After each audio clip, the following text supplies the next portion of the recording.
Marriage एक ऐसा topic जो हमेशा ट्रेंड में रहता है।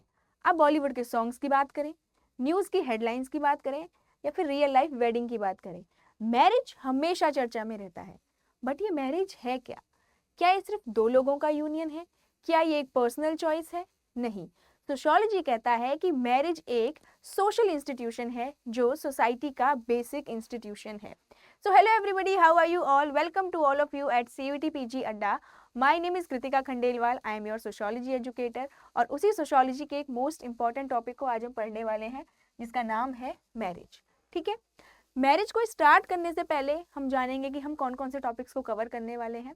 वी विल कवर मैरिज की डेफिनेशन क्या है, डिफरेंट सोशियोलॉजिस्ट ने मैरिज को कैसे डिफाइन किया है, उसके बाद मैरिज के कैरेक्टरिस्टिक्स क्या हैं, मैरिज कौन कौन से फंक्शंस प्रोवाइड करती है सोसाइटी में, and then lastly we will discuss the classification of marriage.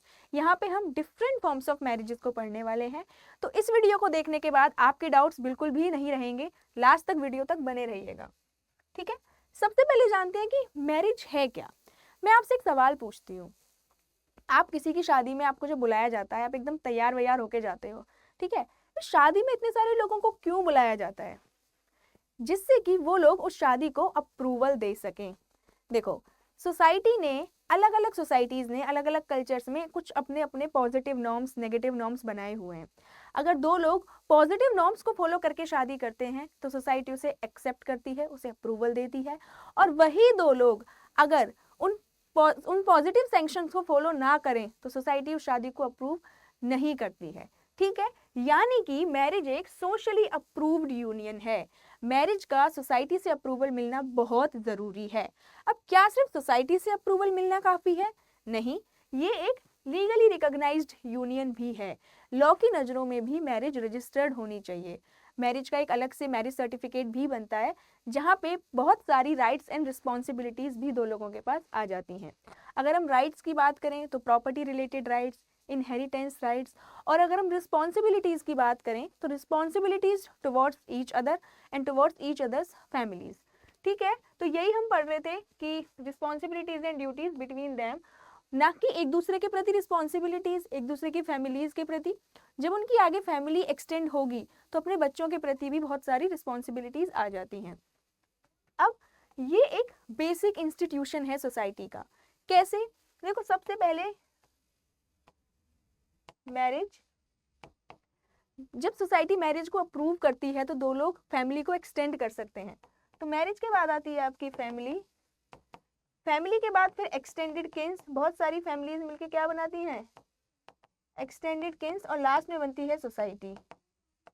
यानी कि इनडायरेक्टली मैरिज सोसाइटी का बेसिक इंस्टीट्यूशन है।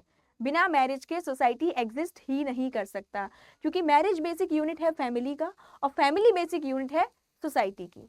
ठीक है, अब हम जान लेते हैं कि डिफरेंट सोशियोलॉजिस्ट ने मैरिज को कैसे डिफाइन किया, और यहाँ से डायरेक्टली क्वेश्चंस आते हैं आपके एग्जाम में।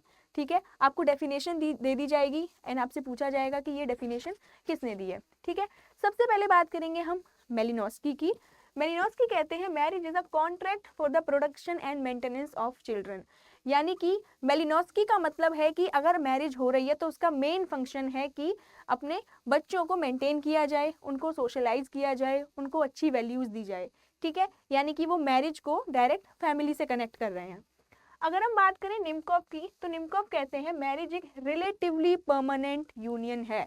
ठीक है, देखो, जब भी किसी की शादी होती है दो लोगों की, तो ये सोच के होती है कि वो डेथ तक साथ में रहेंगे। अब कुछ ऐसे सर्कमस्टेंसेस आ सकते हैं अनफॉर्चुनेट जिससे दो लोग अलग हो सकते हैं, कि एक पार्टनर की डेथ हो जाए या फिर डाइवोर्स हो जाए, बट ऐसा टेम्पररी ये एक रिश्ता नहीं होता। This is a relatively permanent bond between husband and wife. ठीक है, वही रॉबर्ट एच लोवी कहते हैं कि marriage is a socially approved union. वही सोसाइटी उसे अप्रूव करती है। What is assume to be more or less durable relationship. ठीक है, इसको हम एक ड्यूरेबल रिलेशनशिप मानते हैं। उसके बाद विलियम जे गुड की बात करें तो कहते हैं marriage is the approved social pattern, जहाँ पे दो लोग साथ में रहते हैं और वो फैमिली को एस्टैब्लिश करते हैं। देखो, मैरिज के बाद ही सोसाइटी दो लोगों को सेक्सुअल रिलेशनशिप डेवलप करने के लिए वैलिडेट करती है, तो वो अपनी फैमिली को एक्सटेंड कर सकते हैं। अब हम बात करें ट्रेडिशनल सोसाइटीज़ में marriage generally main and women के बीच में ही होती थी, बट मॉडर्न सोसाइटी में अब सेम सेक्स मैरिज का भी कॉन्सेप्ट आने लगा है। ऑल्दो इंडिया में इसको अभी लीगलाइज नहीं किया गया है, लेकिन ये लोग अपने राइट्स के लिए डिमांड कर रहे हैं। ठीक है, अब हम देखेंगे कि कैरेक्टरिस्टिक्स ऑफ मैरिज क्या हैं। ठीक है, सबसे पहला and most important that is socially approved union. ठीक है, अगर हम इंडिया में देखें तो मैरिज का सोशली अप्रूव्ड होना बहुत ज़्यादा ज़रूरी है। सोसाइटी ने अपने कुछ कल्चर्स बनाए होते हैं, कुछ नॉर्म्स बनाए होते हैं, उनको फॉलो करके ही शादी करनी होती है। ठीक है, marriage is a recognised and sanctioned by society and law. ठीक है, लॉ के द्वारा भी उसको सैंक्शंस किया जाता है और सोसाइटी के द्वारा भी। It gives legitimacy to the relationship between man and women. तो ये अब जो दो लोग आपस में फिजिकल रिलेशनशिप डेवलप करेंगे, सोसाइटी उनको अब वैलिडेट करती है, लेजिटिमाइज करती है। ठीक है, नेक्स्ट बात करेंगे परमानेंस। रिलेटिवली इसको एक परमानेंट रिलेशनशिप माना जाता है। ठीक है, ये इसको एज अ टेम्पररी रिलेशनशिप नहीं माना जाता। तभी तो क्या, जैसे एक लिव इन है, लिव इन रिलेशनशिप है और मैरिज है, लिव इन एक परमानेंट रिलेशनशिप नहीं है। ठीक है, वहाँ पे दो लोग साथ रहते हैं, वो अलग हो सकते हैं, लेकिन मैरिज में अलग होने के लिए प्रॉपर डॉक्यूमेंटेशन होता है। ठीक है, लीगल एंड सोशल कॉन्ट्रैक्ट, यहाँ पे बहुत सारे राइट्स एंड ड्यूटीज आते हैं। ठीक है, inheritance related right, property related rights एक दूसरे के लिए आ जाते हैं, फैमिली की रिस्पॉन्सिबिलिटीज से रिलेटेड राइट्स एंड रिस्पॉन्सिबिलिटीज आ जाती हैं, sexual rights. Marriage gives socially and legally approved access sexual relationship between partners. ठीक है, लीगली भी दो लोग, तभी उनका सेक्सुअल रिलेशनशिप वैलिडेट माना जाता है जब उनकी शादी हो चुकी हो। ठीक है, और सोसाइटी तो ऐसा मानती ही है। उसके बाद हम देखेंगे इकोनॉमिक कॉपरेशन। जब दो लोग साथ में आते हैं तो दोनों की रिस्पॉन्सिबिलिटी होती है कि वो रिसोर्सेज को इक्वली शेयर करें, सारी अपॉर्चुनिटीज़ को इक्वली शेयर करें, और प्रॉपर्टी में भी दोनों का राइट्स होता है, दोनों की एक दूसरे के प्रति इकोनॉमिक रिस्पॉन्सिबिलिटीज़ होती हैं। उसके बाद बेसिस ऑफ फैमिली फॉर्मेशन, तो वही मैरिज बेसिस है फैमिली फॉर्मेशन का। मैरिज के बाद ही जो फैमिली बनती है सोसाइटी उसे वैलिडेट करती है। रेगुलेटेड बाय कस्टम्स और लॉ, मैरिज बहुत सारे कस्टम्स एंड लॉ से रेगुलेट होती है। कस्टम्स सोसाइटी के द्वारा बनाए जाते हैं और लॉ हमारे गवर्नमेंट के द्वारा बनाए जाते हैं। अगर हम लॉ की बात करें तो यहाँ पे Hindu marriage act, Hindu marriage act, जो हिंदू शादी करते हैं वो इस एक्ट के अंदर उनकी शादी रजिस्टर्ड होती है। अगर हम इस मुस्लिम की बात करें तो मुस्लिम पर्सनल लॉ। ठीक है, और अगर हम सोसाइटी की बात करें, तो सोसाइटी ने बहुत सारे कस्टम सेट किए होते हैं। जैसे अगर हिंदुइज्म में हम मैरिज को देखें तो वहाँ एक कन्यादान का कॉन्सेप्ट होता है, उसके बाद 7 फेरे का कॉन्सेप्ट होता है। ठीक है, अगर ये सारे प्रोसेस होते हैं तभी शादी को वैलिडेट मानती है society.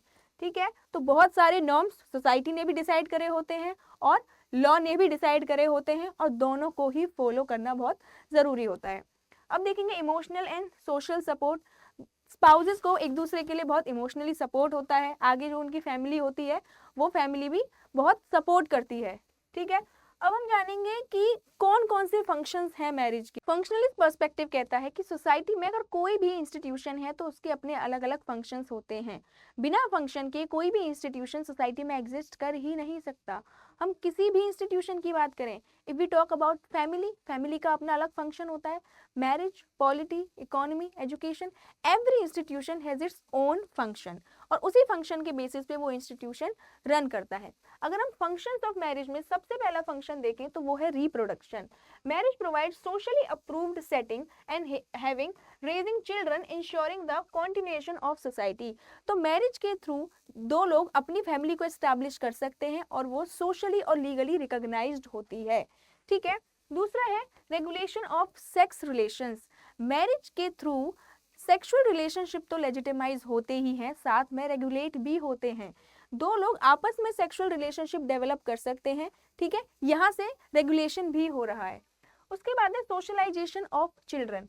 Marriage creates a family where children are nurtured, taught values, customs and social norms. तो मैरिज एक ऐसा इंस्टीट्यूशन है जहाँ पे दो लोग अपनी फैमिली में अपने बच्चों को सोशलाइज करते हैं, उनको अच्छी वैल्यूज सिखाते हैं, अपना कल्चर ट्रांसमिट करते हैं। ठीक है, नेक्स्ट है economic cooperation. Married partner share responsibilities shares करते हैं। ठीक है, अगर दोनों पार्टनर अर्न करते हैं तो वो दोनों मिलकर रिस्पॉन्सिबिलिटीज शेयर करते हैं। अगर एक पार्टनर अर्न कर रहा है और एक घर का काम कर रहा है तो वो भी इक्वली अपनी रिस्पॉन्सिबिलिटीज शेयर करते हैं। ठीक है, नेक्स्ट है इमोशनल एंड साइकोलॉजिकल सपोर्ट। ठीक है, marriage offers love, care and emotional security to both partners fulfilling psychological needs. ठीक है, दोनों पार्टनर्स को एक दूसरे से इमोशनल सपोर्ट मिलता है। उसके बाद है फॉर्मेशन ऑफ फैमिली। कैसे कि marriage is basic unit of family and family is basic unit of society. ठीक है, मैरिज के थ्रू ही जो फैमिली एस्टेब्लिश होती है, सोसाइटी उसे वैलिडेट करती है। ठीक है, इसीलिए मैरिज है बेसिक बिल्डिंग ब्लॉक बन जाता है सोसाइटी का। नेक्स्ट है social status and identity. Marriage दो लोगों को अलग अलग आइडेंटिटी देती है। देखो, जब एक लड़की की शादी होती है तो शादी से पहले वो एक डॉटर होती है, बट शादी के बाद बहुत सारे रिलेशनशिप्स उसके साथ जुड़ जाते हैं। She is now daughter in law. ठीक है, वो किसी की अब आगे वो जाके मदर भी बन सकती है, वो किसी की वाइफ भी है। ठीक है, ऐसे ही मेल के साथ होता है, एक नई आइडेंटिटी स्टैब्लिश हो जाती है। Cultural continuity. मैरिज के बाद ही जो फैमिली बनती है वो फैमिली अपनी दूसरी जनरेशन्स को अपने कल्चर ट्रांसमिट करती है। ठीक है, हम देखेंगे अलग अलग फैमिली में अलग अलग तरह की मैरिजेस होती हैं और मैरिजेस के थ्रू ही अपना कल्चर ट्रांसमिशन किया जाता है। अब हम देखेंगे टाइप्स ऑफ मैरिजेस। अब हम जो मोनोगैमी एंड पॉलीगैमी पढ़ने वाले हैं, ये हमारा classification of marriage on the basis of number of spouses है। ठीक है, सबसे पहले मैं इस फोटो से ही दिखाती हूँ आपको। देखो, यहाँ पे एक हस्बैंड और एक वाइफ है और यहाँ पे एक हस्बैंड और दो वाइफ है। एक वाइस वर्सा भी हो सकता है, एक वाइफ और दो हस्बैंड। ठीक है, सबसे पहले देखो मोनोगैमी देखते हैं। मोनो का मतलब होता है एक, वन। ठीक है, मोनोगेमी एक ऐसी टाइप ऑफ मैरिज है जहाँ पे एक पर्सन का एक स्पाउस होता है। ठीक है, यानी उस मैरिज में सिर्फ एक हस्बैंड और एक वाइफ होते हैं। ठीक है, पढ़ लेते हैं इसको। Monogamy is a type of marriage in which a person has only one husband और वन वाइफ। एक पर्सन की एक वाइफ होती है और एक वाइफ के एक ही हस्बैंड होते हैं। ठीक है, it is the most common type of marriages जिसे सोसाइटी एक्सेप्ट करती है, जिसे लॉ एक्सेप्ट करता है। ऑल्दो कुछ रिलीजन्स में मोनोगेमी के साथ साथ पॉलीगेमी भी अलाउड है, वो हम अभी आगे पढ़ेंगे। ठीक है, एग्जाम्पल हम देखेंगे कि कंट्रीज है जो मॉडर्न कंट्रीज है, जो इंडिया है, यूएसए है, ठीक है, यूरोप है, जहाँ पे मोनोगेमी को फॉलो किया जाता है सबसे ज्यादा। नेक्स्ट है हमारा पॉलीगेमी। पॉली का मतलब होता है मोर देन वन। मोनो का मतलब था एक, पॉली का मतलब होता है मोर देन वन।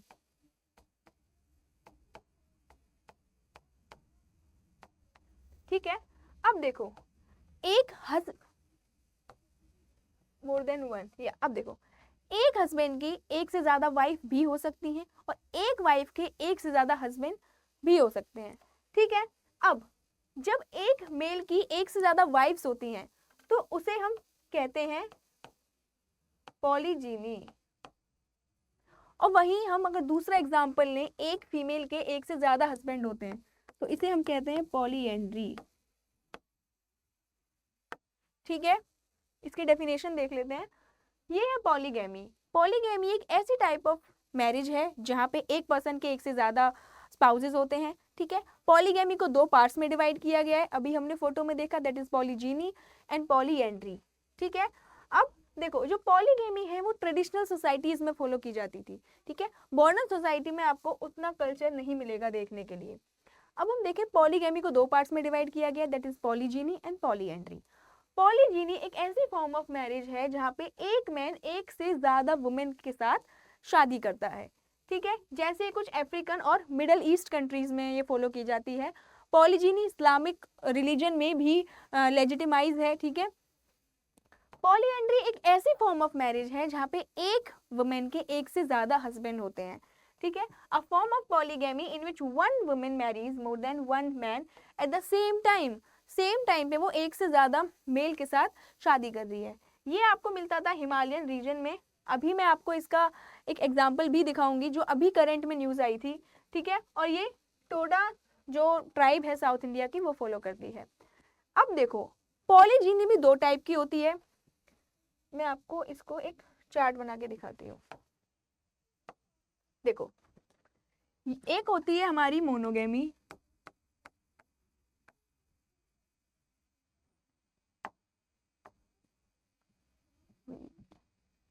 अब देखो, मोनोगेमी में एक पर्सन की एक से ज्यादा वाइफ, मोनोगेमी में एक पर्सन की एक स्पाउस होती है, ठीक है।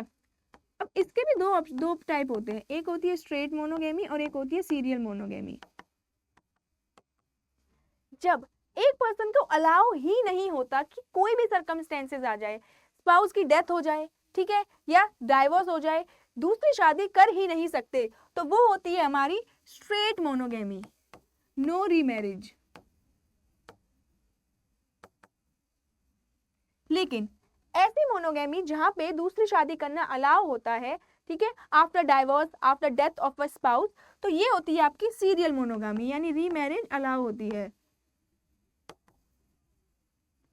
अब दूसरा आता है हमारे पास पॉलीगेमी, ठीक है, ये आप ध्यान से देखना।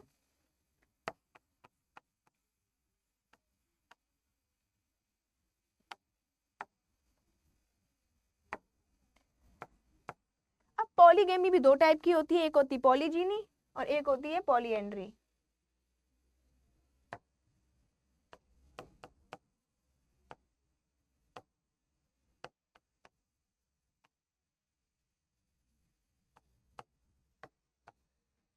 पॉलीजीनी भी दो टाइप की होती है। देखो, पॉलीजीनी में एक मेल की एक से ज्यादा वाइफ होती है, अगर वो वाइफ आपस में बहनें हैं तो ये हो जाती है सोरोरल पॉलीजीनी, और अगर वो बहनें नहीं है तो ये हो जाती है नॉन सोरोरल पॉलीजीनी। यानी एस को आपको याद रखना है सिस्टर्स से, ठीक है, एक तो यहाँ पे आएगा सोरोरल और एक आएगा नॉन सोरोरल। अभी हम इसको आगे डेफिनेशन में समझेंगे। और ऐसी पॉलीएंड्री में होता है एक वुमेन की एक से ज्यादा हस्बैंड होते हैं, अगर वो हस्बैंड आपस में भाई हैं तो this is called fraternal polyandry. आप इसको याद कैसे रख सकते हैं, फ्रेटर्नल का मतलब होता है भाईचारा, तो भाईचारा यानी दो भाई की एक ही वुमेन से शादी हुई है, ठीक है, तो इसमें भी फ्रेटर्नल पॉलीएंड्री और नॉन फ्रेटर्नल पॉलीएंड्री, ठीक है। अब हम इसे डेफिनेशन समझते हैं। मैंने बताया था सोरोरल को आपको सिस्टर से याद रखना है। पॉलीजीनी का मतलब होता है एक मैन की एक से ज्यादा वाइफ है, अगर वो वाइफ सिस्टर्स हैं, it is a form of polygamy, polygyny where a man marriage two or more women, जहाँ पे एक मैन एक से ज्यादा वुमेन से शादी करता है, ठीक है, और वो वुमेन आपस में सिस्टर्स हैं। अब ये फॉलो कहाँ किया जाता है, ये फॉलो किया जाता है सर्टेन ट्राइब्स ऑफ अफ्रीका में, ठीक है, और इंडिया की कुछ कम्युनिटीज में फॉलो किया जाता है। नॉन सोरोरल इसका उल्टा हो जाएगा, यानी कि एक मैन की एक से ज्यादा वाइफ तो हैं बट वो आपस में बहनें नहीं हैं, ठीक है, और वो एक दूसरे से रिलेटेड नहीं होती हैं। ये आपको इस्लामिक कंट्रीज में देखने को मिलेगा और अफ्रीकन सोसाइटीज में देखने को मिलेगा। देखो, क्यों प्रेफर किया जाता है कि आप एक ही घर से दो लोगों के साथ शादी कर रहे हैं, ठीक है, ये इसलिए प्रेफर किया जाता है जिससे कि कंफ्लिक्ट कम हो, ठीक है, प्रॉब्लम्स कम हो, कोऑपरेशन ज्यादा बना रहे, ठीक। अगर हम बात करें पॉलीएंड्री की, तो पॉलीएंड्री का मतलब होता है जहाँ पे एक वुमेन के एक से ज्यादा हस्बैंड हो, हस्बैंड अगर भाई है, it is a type of polyandry in which women is married to two or more man who are brothers, जो आपस में भाई हैं। अब ये मेनली फॉलो किया जाता है टोडा ट्राइब में, ठीक है, और नेपाल और तिब्बत वाले एरिया में। अब हम देखें नॉन फ्रेटर्नल, इसका ऑपोजिट हो जाएगा कि शादी दो, एक वुमेन की एक से ज्यादा मैन से शादी हो रही है, they are not related to each other, ठीक है, ये पाई जाती है आपकी मैरिक्विस आइलैंड में और सर्टेन हिमालयन कम्युनिटीज में। अब देखो, ये न्यूज अभी करेंटली आई थी, एक हट्टी कम्युनिटी है जो हिमाचल प्रदेश से बिलोंग करती है, यहाँ पे एक वुमेन ने दो भाइयों से शादी की थी, तो ये एग्जाम्पल है आपका पॉलीएंड्री का कि एक वुमेन ने एक से ज्यादा मेल से शादी की है, बट जब वो भाई भी हैं, वो एक दूसरे से रिलेटेड हैं, तो this is called fraternal polyandry, ठीक है। और यहाँ पे पॉलीएंड्री को जोड़ीदार के नाम से जाना जाता है, ठीक है। अब हम बात करते हैं classification on the basis of lineage group, ठीक है। सबसे पहला है cross cousin marriage and next है आपका पैरेलल कजिन मैरिज, ठीक है, इसे हम समझते हैं इससे, क्रॉस कजिन मैरिज और पैरेलल कजिन मैरिज। देखो, क्रॉस कजिन मैरिज होती है, यहाँ पे का मतलब है कि आप अपने कजिन से शादी कर रहे हैं, ठीक है। हिंदुइज्म में ये प्रॉपरली रिस्ट्रिक्टेड होता है कि आप अपने कजिन से शादी नहीं कर सकते क्योंकि वो आपके क्लोजली ब्लड रिलेटिव्स होते हैं, ठीक है। लेकिन इस्लामिक रिलीजन में ये बिल्कुल लेजिटिमाइज है कि कजिन से शादी कर सकते हैं। अब कजिन में भी वेरी करता है, ये साउथ में अलग होता है, इस्लामिक कंट्रीज में अलग होता है, इस्लामिक रिलीजन में अलग होता है, ठीक है। अगर हम बात करें क्रॉस कजिन मैरिज की, यहाँ पे है कि आप एक इंडिविजुअल अपने पेरेंट्स के डिफरेंट सेक्स के बच्चों के साथ शादी कर रहा है, ठीक है। फॉर एग्जाम्पल ये फादर, ये इंडिविजुअल है,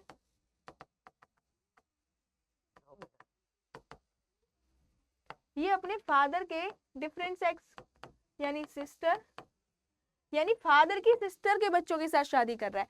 क्रॉस यानी फादर के डिफरेंट सेक्स के जो सिबलिंग्स होंगे, यानी कि अपने बुआ के बच्चों से शादी कर रहा है। और मम्मी के डिफरेंट सेक्स के सिबलिंग्स कौन से होंगे, उनके भाई, यानी कि अपने मामा के बच्चों से शादी कर रहा है। मतलब कुल मिला के बोले अपने मामा और बुआ के बच्चों से शादी करने को हम क्रॉस कजिन मैरिज कहते हैं।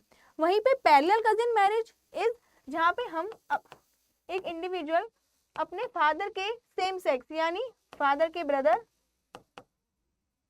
और मदर के सेम सेक्स के सिबलिंग यानी मदर की सिस्टर के साथ शादी करता है, तो इसे पैरेलल कजिन मैरिज बोलते हैं।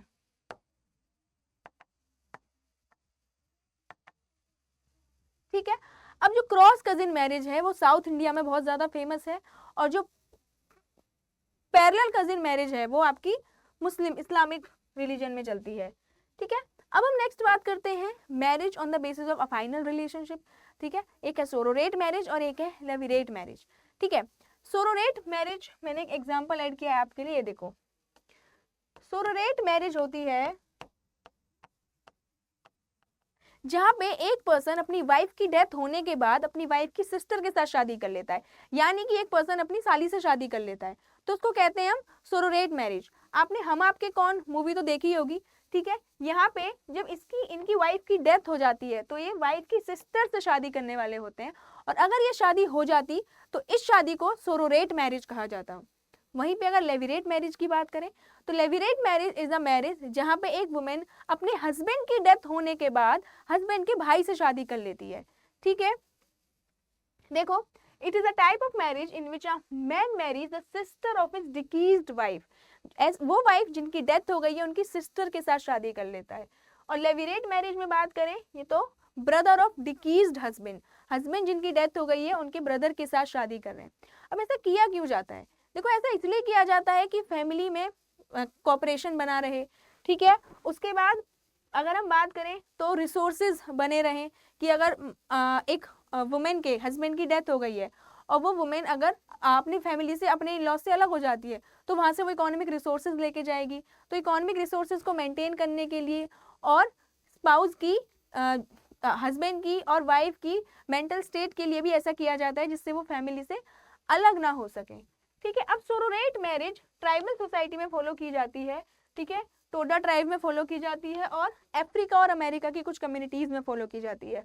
और हम लेविरेट मैरिज की बात करें तो ये कुछ रूरल एरियाज जो नॉर्थ इंडिया आप देखेंगे, पंजाब, हरियाणा, गुजरात में ये शादी आपको बहुत प्रोमिनेंट मिलेगी। ठीक है, तो अब आपको होमवर्क ये देती हूं मैं कि ये महाभारत तो सबने देखी होगी, गांधारी ने 5 पांडवों से शादी की थी। ये कौन सा एग्जाम्पल है? क्या ये पॉलीजीनी है, पॉलीएंड्री है? और अगर ये पॉलीएंड्री है तो ये फ्रेटर्नल पॉलीएंड्री है या नॉन फ्रेटर्नल पॉलीएंड्री है? और अगर ये पॉलीजीनी है तो ये सोरोरल है या नॉन सोरोरल है? आपको ये कमेंट सेक्शन में बताना है। ठीक है, आई होप आपको ये लेक्चर समझ आया होगा। अब क्या करना है, आपको इस टेलीग्राम चैनल को फॉलो करना है। यहाँ पे इस लेक्चर की पीपीटी आपको शेयर कर दी जाएगी, आप वहां से नोट्स पढ़ सकते हैं। ठीक है, वहाँ पे बहुत सारे क्वेश्चंस भी अभी अपलोड किए जाएंगे। ठीक है, और हाँ, एक बहुत बड़ी न्यूज़ है आपके लिए कि मैं आ रही हूँ 3 नवंबर से शाम को 6 बजे लाइव, जहाँ पे हम CUET PG सोशियोलॉजी के बहुत सारे क्वेश्चन सॉल्व करने वाले हैं। और उसके बाद 8 नवंबर को लॉन्च हो रही है मंथन सीरीज, जहां पर हम एडवांस क्वेश्चन सॉल्व करने वाले हैं।